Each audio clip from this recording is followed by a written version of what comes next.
It was 2:17 in the morning. The house was silent. Too silent. Jacob stared at the glowing numbers on the clock beside his bed.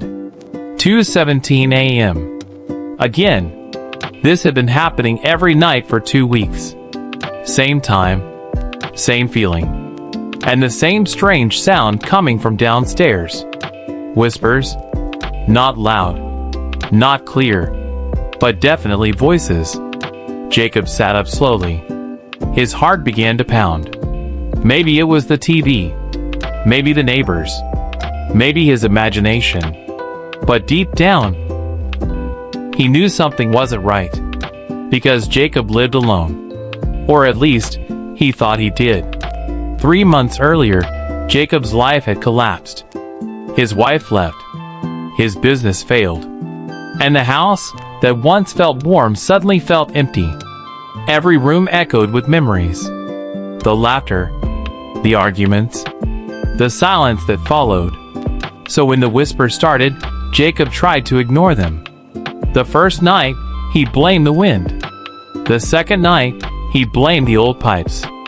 But on the third night, he heard words. Real words. Not clear enough to understand, but clear enough to know someone was speaking. And the voice sounded familiar. 2:18 a.m. The whisper came again. Soft. Muffled. From downstairs. Jacob swung his legs off the bed. Cold floor. Cold air. Cold fear crawling up his spine. He stood there for a moment, listening. Nothing. Then, a whisper again. 2 voices. One male. One female. Jacob's chest tightened. Because the female voice sounded exactly like Emily, his ex-wife. That was impossible. Emily moved to California. She hadn't spoken to him in months. And yet, the voice sounded just like her. Jacob grabbed the baseball bat he kept beside the bed. Not because he expected danger, but because fear makes people prepare for things they can't explain. Slowly, he opened the bedroom door. The hallway stretched in front of him. Dark. Silent. Every step toward the staircase felt heavier than the last. Then he heard it again. A whisper. Right below him. He still doesn't know. Jacob froze. His heart skipped a beat. That voice. It was Emily. No doubt. But the man's voice answered quietly. Give him time. Jacob gripped the bat tighter. His mind raced. Was someone inside his house? Was Emily here? Why would she be here? He stepped down the stairs slowly. Each step creaked under his weight. The whisper stopped. Silence swallowed the house again. Jacob reached the bottom. The living room was empty. Kitchen empty. Dining room empty. No lights. No movement. Nothing. Jacob exhaled. Maybe he was losing his mind. Maybe the stress had finally broken him. He turned to go back upstairs. Then, a whisper again. Closer this time.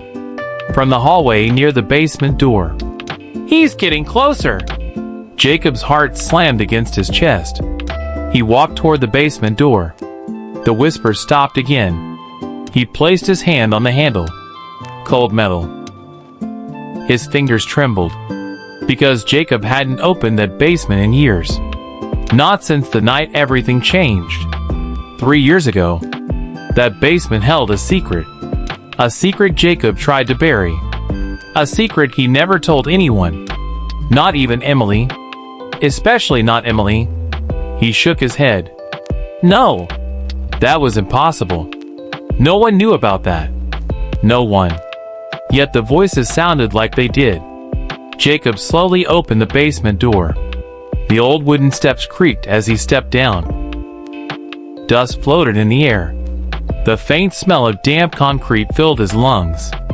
The basement light flickered when he flipped the switch. Empty. Boxes stacked in corners. Old furniture covered with sheets. Nothing unusual. But then, he heard it again. Right behind him, a whisper. "You can't hide from it forever." Jacob spun around. No one there. His breathing became heavy, his palms sweaty. Then the female voice whispered again. Soft, familiar, painfully familiar. "Jacob." He froze, because that voice was not just similar to Emily. It was exactly her voice. "Emily?" he whispered. Silence. Then the male voice spoke. "You have to tell him." Jacob's stomach dropped. Tell him what? Who are they talking about? And how are these voices in his house? Jacob stepped deeper into the basement. His eyes scanned every corner. Still empty. But the whispers continued, like two invisible people having a conversation. "He thinks it was an accident." He had no choice. He still feels guilty. Jacob's hands began to shake, because those words were too specific, too close to the truth. The truth Jacob buried. The truth about that night. The night his life split in two. 3 years ago, Jacob was driving home late. Rain pouring. Roads empty. His mind distracted by an argument he had with Emily. He never saw the man crossing the street. The impact happened in seconds. A thud. A scream. Then silence. Jacob stopped the car. Stepped out. The man lay on the pavement, not moving. Jacob panicked. He looked around. No witnesses. No cameras. Fear took control. And instead of calling for help, Jacob drove away. He told himself the man was already dead. He told himself nothing could be done. He told himself it was an accident. But deep down, Jacob knew. He ran, and that secret followed him every day since. Now the voices whispered again. He remembers. Not everything, but enough. Jacob backed away slowly. His chest tightened. "How do you know that?" he whispered into the empty room. No answer.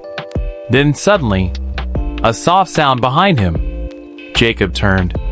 And for the first time, he saw something. Not clearly. Just a shadow. Standing near the basement wall.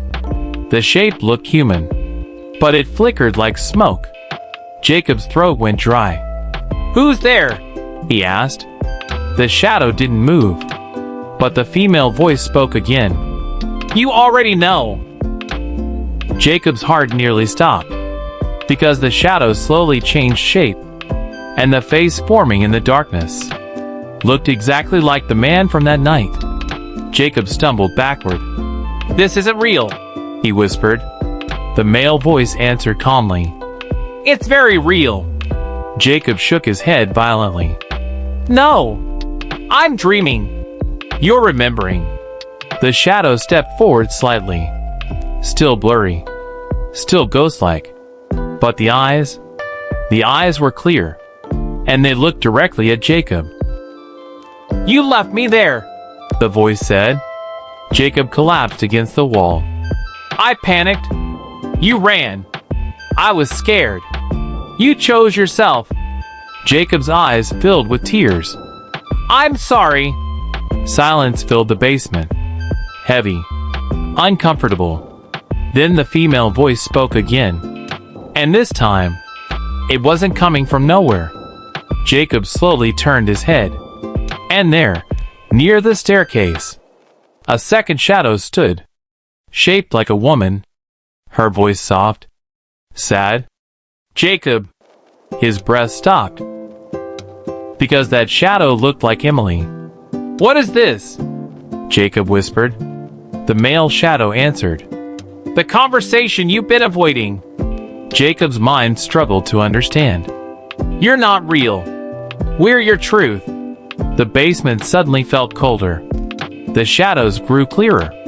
The man stepped forward again. "You've been running from this for 3 years." Emily's shadow added softly. "And running from yourself."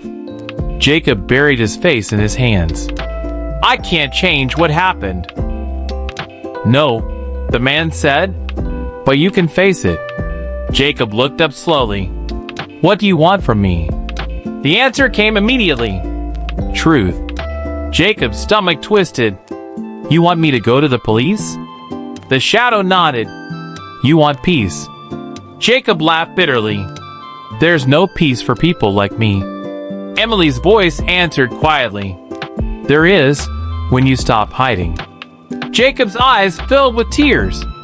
I destroyed everything. Emily stepped closer. You can still choose who you become next. The basement light flickered again. The shadows slowly faded. The male voice spoke one last time. Secrets don't disappear. They wait. Emily's voice followed. But truth sets you free. And then, they were gone. The basement was empty again. No shadows. No whispers. Only Jacob standing alone. Breathing heavily. Heart racing. Mind spinning. 2:59 a.m. Jacob walked upstairs slowly. The house felt different now. Lighter. But also heavier. Because the secret conversation was over. And now, the real conversation had to begin. The next morning, Jacob walked into a police station. The officer at the desk looked up. How can I help you? Jacob took a deep breath. My name is Jacob Turner. His voice trembled. I need to confess something. Some secrets destroy you slowly. But the moment you face them, they lose their power. And sometimes, the hardest conversation you'll ever have is the one you finally have with yourself.